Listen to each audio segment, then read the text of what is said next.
एक नगर में बहुत धनवान एक व्यक्ति रहता था। धनवान होने के साथ साथ वह उदार भी था। उसने एक ऐसे ही संकल्प लिया था कि वह नियमित रूप से हर वर्ग के व्यक्तियों को एक एक असरफियां दान करेगा।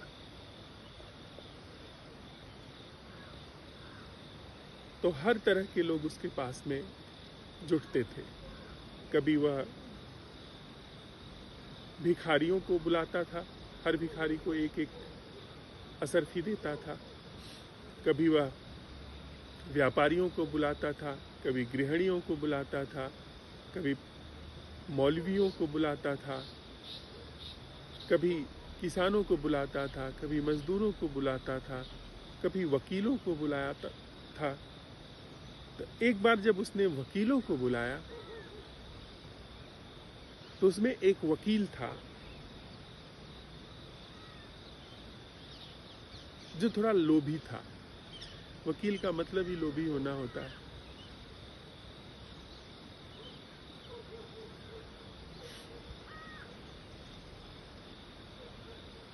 वकालत का पेशा ही झूठ पर टिका हुआ होता है।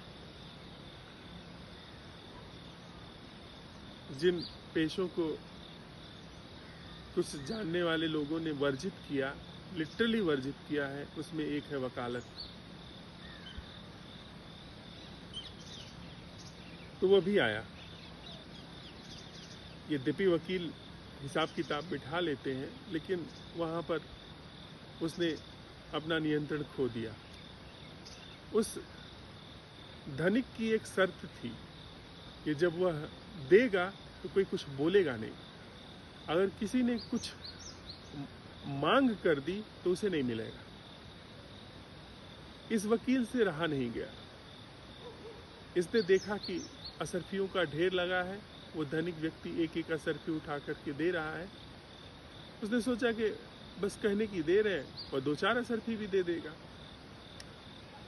असरफी सोने के सिक्के को कहते हैं। वहां जाकर के उसने मुंह खोल दिया।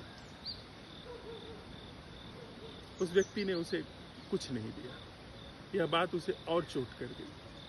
जब हमें कुछ नहीं मिलता है, किसी कवायद में, किसी चीज को हासिल करने में जब हम असफल हो जाते हैं तो हमें और चोट लगती है। किसी व्यक्ति को अपना बनाना हो, कुछ कमाई धमाई करनी हो, बड़ी चोट खा जाते हैं। रिश्तों में तो बहुत चोट खा जाते हैं कि इस व्यक्ति को हम चाहते थे कि ये हमारा साथी संगी हो जाए, नहीं मिला तो फिर उस व्यक्ति को नेस्तनाबूद करने में कोई कोर कसर नहीं छोड़ते, बदनाम करने में, बुराई करने में। अब उसको चोट लग गई इस बात की मानसिक। उसने उपाय करना शुरू किया। दूसरे दिन वह कुछ असहाय स्त्रियों का उस दिन आगमन था। उसमें वह कपड़ा वपड़ा ओढ़ करके, शाल ओढ़ करके पहुंच गया।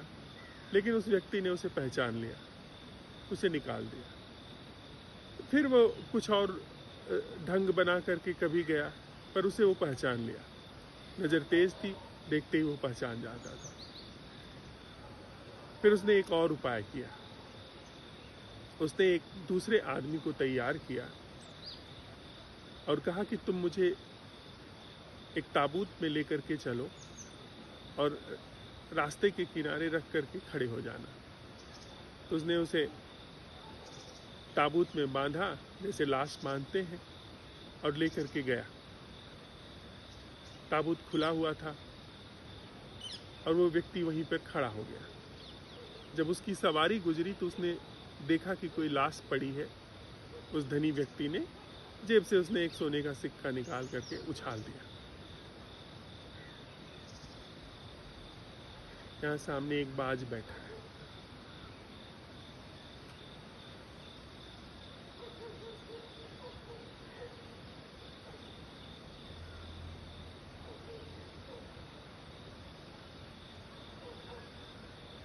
वह जो लाश थी, जो स्वांग करके लेटा हुआ था, झट से वो उठ करके बैठा और उसने कहा, देखा, मैंने आपसे सोने का सिक्का हासिल कर लिया। उस व्यक्ति ने कहा कि सोने का सिक्का तुम्हें नहीं मिला है,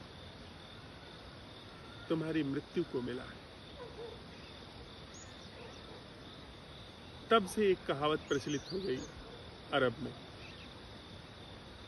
कि बिना मरे उपहार नहीं मिलता है और मरने के लिए कोई एक सहायक होना चाहिए।